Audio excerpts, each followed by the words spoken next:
So first of all, I would like to introduce Dr. Naya Chandarana from University of Manchester.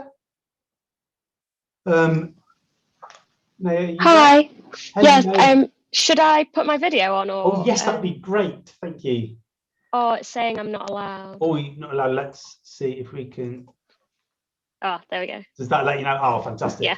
How are you doing? Yeah, I'm good. Thanks for having me. Oh, no worries. It's great. Great for you to be here. Yeah, it's good. Sun's out. It's lovely. Okay, yeah. So I'm Naya. I'm a postdoctoral researcher at the University of Manchester.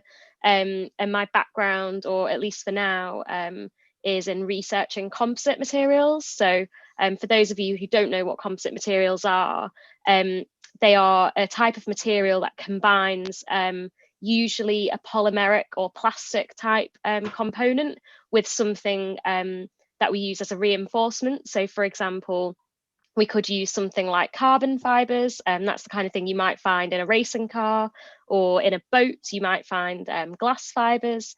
And then we also try to use natural fibers sometimes.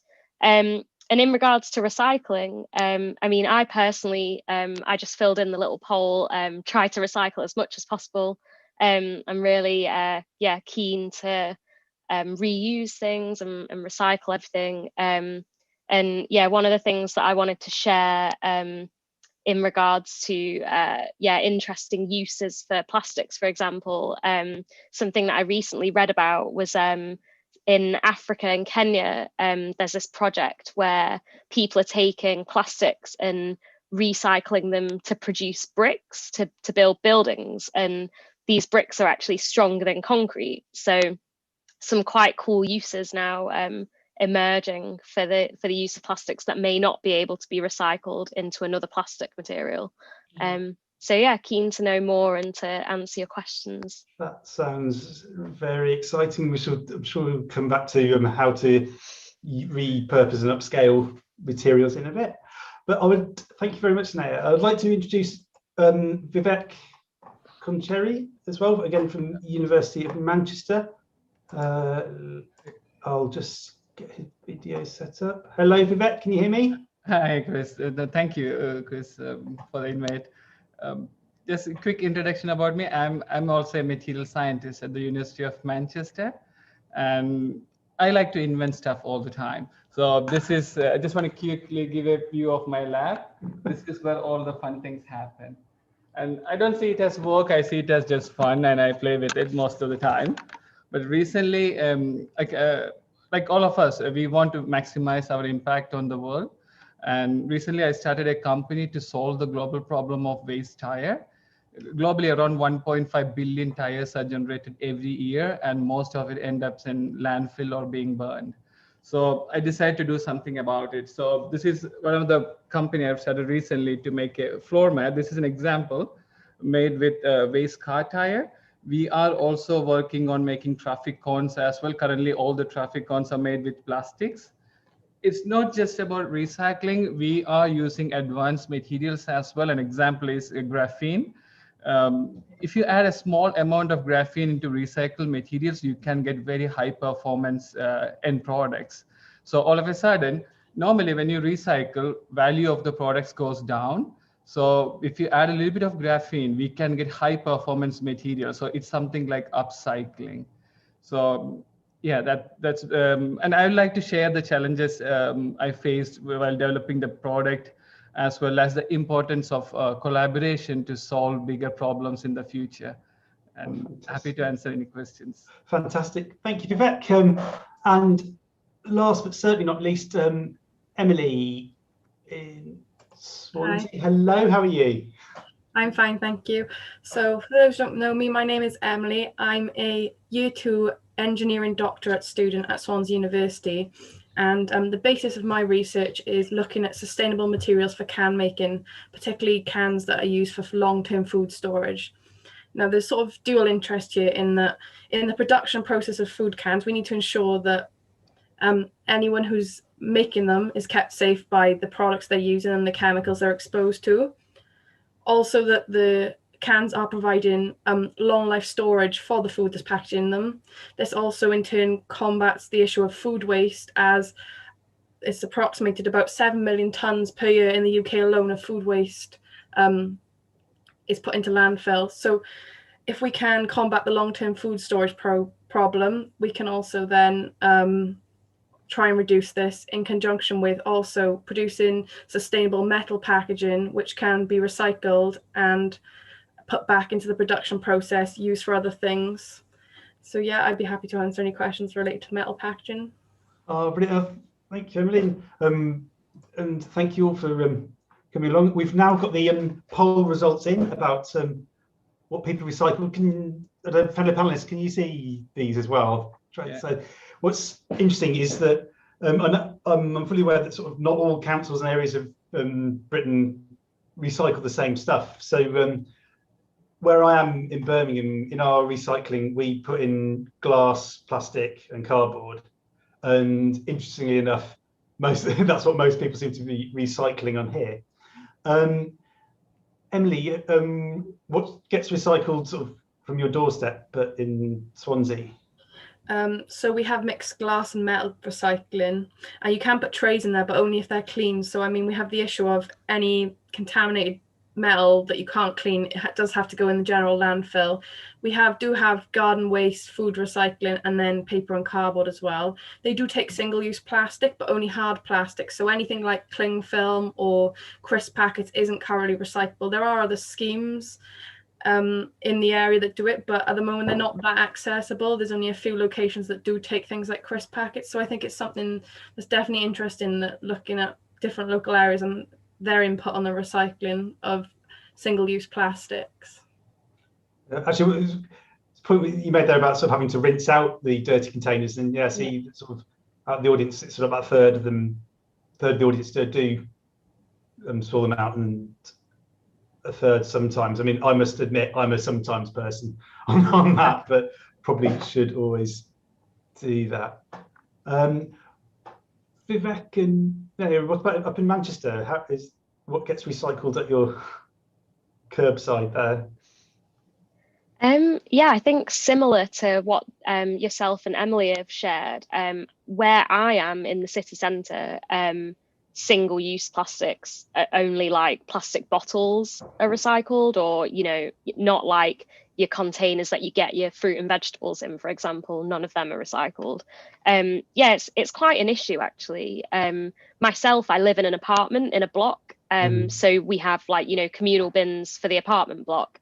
And something that I've really tried to push for is getting more recycling, because the council don't necessarily pick everything up, even if they do offer the recycling service. So yeah, we've recently got food waste being picked up, and garden waste, which is great. But yeah, I think we've still got a way to go. It's a shame that it's not a sort of nationwide initiative, and that it varies so much from place to place. Vivek, I don't know whereabouts you're based in Manchester. Is it the same for you? It's the same thing in city centre. But, you know, just to add something, like, I mean, when we give our waste, sometimes we assume it's being recycled. That's not always the case. An example, my expertise in rubber and tire. So UK ships like around 100,000 waste tires to countries like India to recycle. And they pay the people there. But in fact, instead of recycling in the other end, they burn it, because that's the easiest thing to do.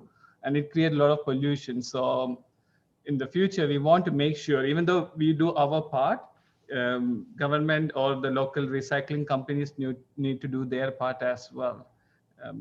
We want more transparency going forward, I would say.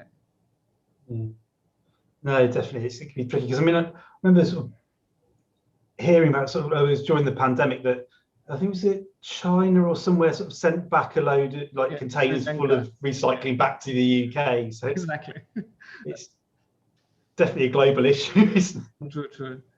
I mean, yeah, I think it's interesting actually that you raised that point, Vivek, because yeah, it's something that I've been thinking about recently, especially like during the lockdown.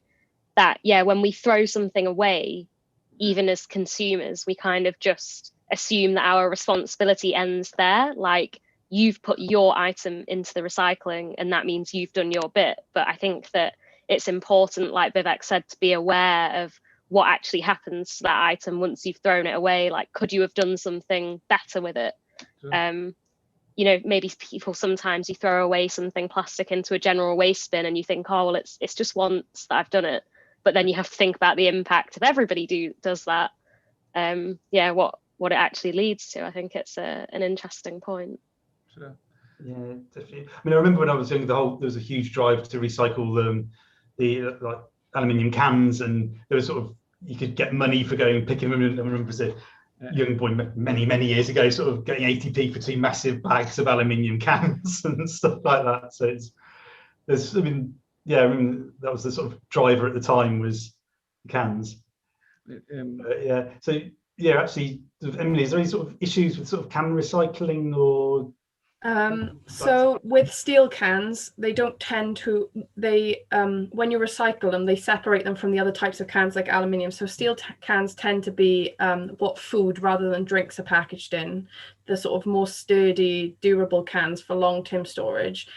They aren't actually recycled in the sense you would expect. So they're actually melted back down and mixed with more iron and reproduced, often not into cans again, but into car parts and things, just due to the composition being altered. Whereas aluminium cans are more easily recycled back into cans again. So it is going back into, in the sense of it is recycled, but it's not recycled back into the same thing. So we're almost having to produce then more metal to make more food cans. So it's a bit of a vicious circle in that the material's not wasted, but more material is still being needed to produce new cans to replace them. They're not going back into the can making economy. So that is a slight issue. I mean, there's ways around it, but at the moment it's sort of, that is the best it's going to be, I think, until they find materials that are more suitable, because aluminium isn't suitable for food storage. Because I suppose actually what you were saying about the metal being melted down and sort of reused, it's that energy cost in there as well, isn't it? Yeah. So with aluminium, the energy cost is of reprocessing it is significantly reduced compared with just producing aluminium from its original raw material. So it's about 5% of what it would be if it was produced as a new material. The same with steel, it is significantly reduced, but you still have the ongoing emissions issue and just energy in general of producing more steel cans, but also just to meet market demands in general, really, because obviously you have to consider the time taken from recycling for it to be put back into the economy and back into the food production, because you've got that time gap. You still got to have enough to meet demand. So Vivek, what you're doing with the your company, with the waste car tires, you're sort of upcycling that material, aren't you? Yeah. And would you like to say a bit about that, about what you do with? Yeah, I mean, like traditionally, like I just want, when you, the traditional way is when you start making a product, first you start with the feedstock and end is a waste. It's a linear model. But in our case, what we do, we take the waste, and we add graphene to it. It's a 2-dimensional nanomaterials. It's actually stronger than diamond. And if you add a small amount of graphene into recycled rubber, it can perform better than the natural one. So all of a sudden, there is no more waste. The waste is a feedstock. Because, like commerce or economy, people work for money generally, we can't force people to recycle, but imagine the waste can make them a lot of profit, then companies will come in. It's an organic way to recycle things rather than forcing them with regulations and pushing to one side. People will always find easy way out. So in my case, I make high performance materials. We are working on conveyor belt and things like that, but still a company is in the startup phase. But going forward, we will bring high performance recycled materials to the market. So there is no more a waste. Every waste is a feedstock. So it's just, we need to create sustainability in part of the system in the production chain, rather than forcing it. It's sort of great that the idea of using sort of waste as feedstocks, because I remember going to a talk, it was by Mark Biedownik at Cheltenham Science Festival, where he and the other people, Zoe Lachlan at Institute of Making, were talking about like landfill and everything, and that it takes up a lot of space, but it's almost preferable to burning it, because at some point there'll be sort of mines of sort of plastic and feedstock from landfill. But it's the whole management stream there is highly complicated, isn't it? Exactly. So it's one thing, but it's also sort of, yeah, what you're making there is sort of like a nice new sort of composite material, mixing the two, Exactly. which I believe sort of your area of research is sort of composites. Yeah. So have you got any comments on sort of recycling of composites or anything? Yeah, I mean, it's definitely a topic that's sparked a lot of interest as people have become more aware of recycling initiatives, like so has industry. But I think one of the big problems or challenges is that we're not always very confident, or as confident as we would be using composites as we would be if we were just using metals. The way that damage happens in composites, which is something that I'm very interested in, is quite difficult to predict compared to metals. And so when you start trying to manufacture high performance, very strong structural parts from composites, often we kind of discard things that don't match our quality requirement because we're not sure what the impact will be. So, for example, if you're manufacturing a part of an aircraft, I mean, you need to be very sure, if you're Boeing or Airbus or one of the other aerospace manufacturers, that this plane is going to fly for its service life. And so if you see a small defect in a part of a wing, then rather than take the chance with that defect in there, you just scrap the whole wing and make a new one. And so actually we in industry now, we're creating much more waste, I think, than consumers are. And so it almost seems a bit hypocritical then that we're asking everyone at home to do all this recycling, but these huge manufacturers just kind of get away with it. And I think then the problem isn't approaching it from a recycling point of view, but it's doing all of the other things that prevent that waste from being produced in the first place. So, something that I work on is in better understanding damage in composites, how it starts, how it grows, for example, in parts like aircraft. And if we can understand a bit more and be a bit more confident in how these damage processes occur, then maybe we don't need to scrap that wing anymore. We can use it maybe for half of the service life and look at repairing it or replacing it after that. And that's sort of another approach, is just producing less waste. Very important in the composite industry. There's a lot of research projects ongoing at Manchester and other universities looking at, once you've discarded that part, how can you then recover the materials that are in there to use them for something else? And so like the example that Vivek's given, this is one way that waste rubber might be used for a carbon fiber composite. People do try to produce parts that might go into cars, for example. But yeah, it's a really huge topic at the moment. Yeah, I suppose that's it. It's this sort of driver to get the manufacturers to build this around the idea of circular economy, rather than just like letting it all sort of stockpile up. Yeah. For the future generations to deal with, basically. But yeah, I'll go back to Emily. Is there so the food can sort of food cans aside, is there any sort of hot topics with the sort of like metal recycling? I think, as the others were saying, industry is probably the one as well. I mean, I think we focus too much on, I mean, individual households account for a lot of it, but so does industry. And I think getting industry to recycle is another issue that's not even related to food cans, just metal in general, metal waste. So I used to work in the steel industry, and I saw too much how metals would become contaminated and often become unusable. And they often, rather than try to use it, the approach was just to sell it on, but sort of that's then out of their hands, and they don't really have any appreciation for what's actually going to happen to that, and how much of that is actually going to be useful, and how much of it is just going to be scrapped and sort of, like you say, eventually end up in landfill.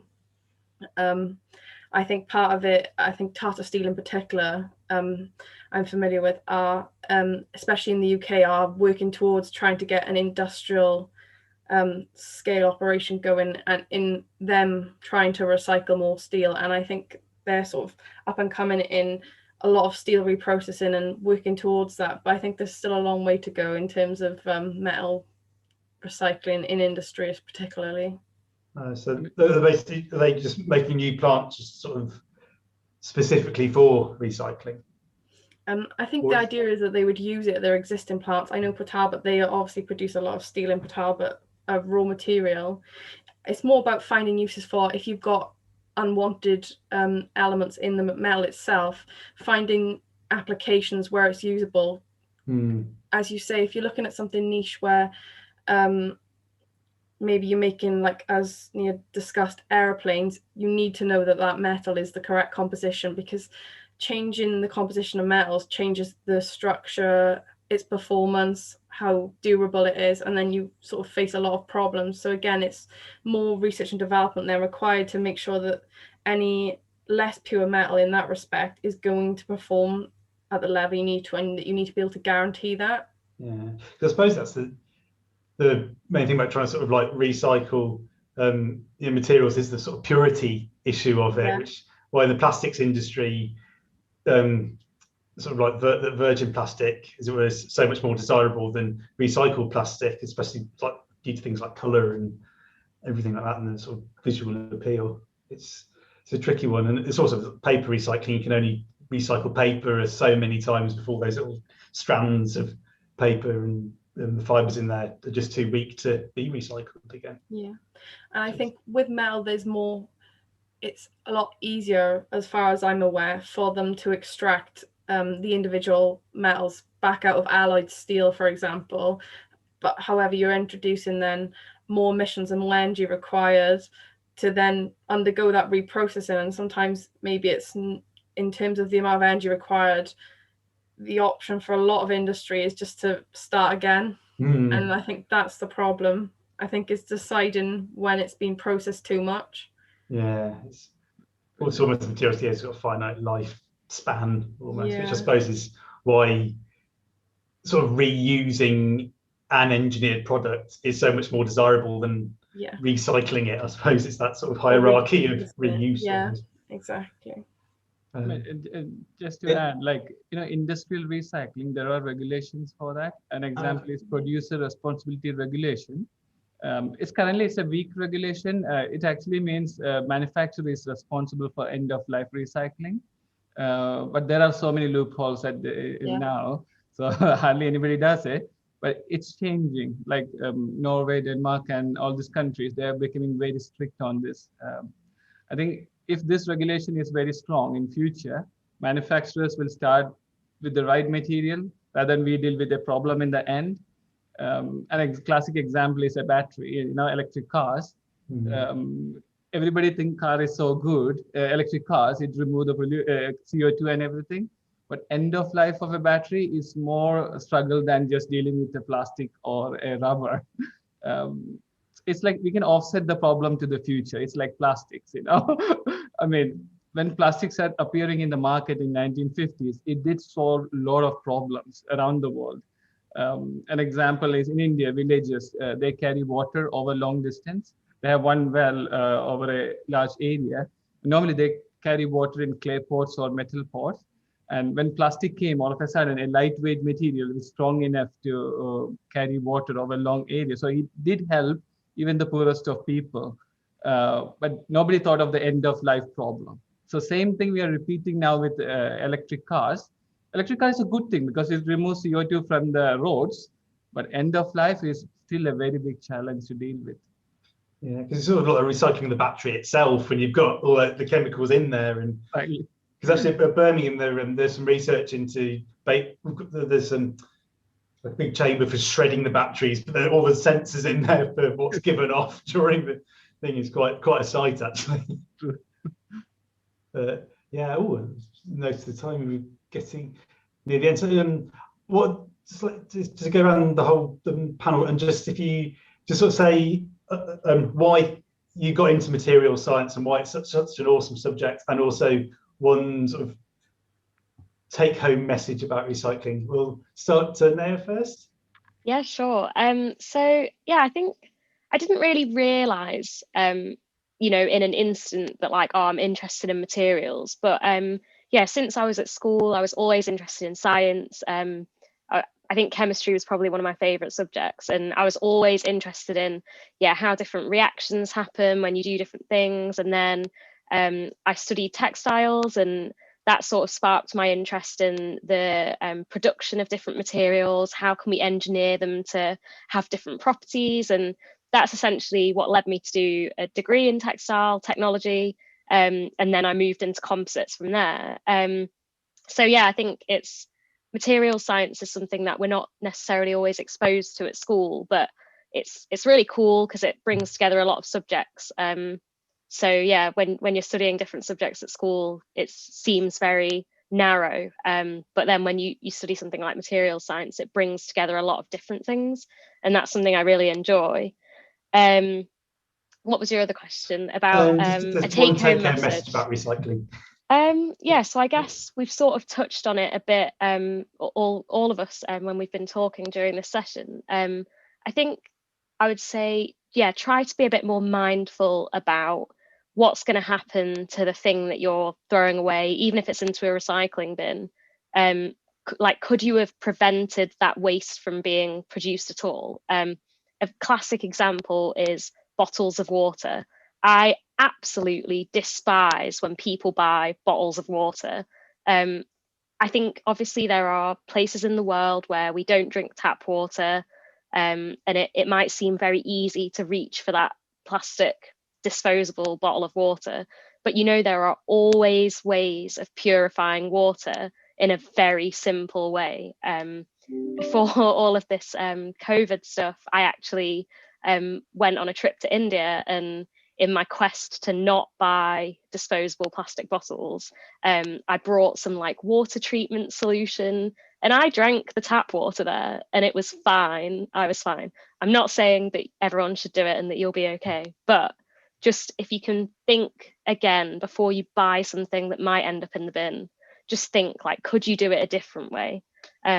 Instead of buying that new t-shirt, like, could you find it secondhand? Probably, yeah. Yeah, I think that would be my biggest takeaway. Because that's one thing we never actually touched on, was sort of fabrics, but that's another.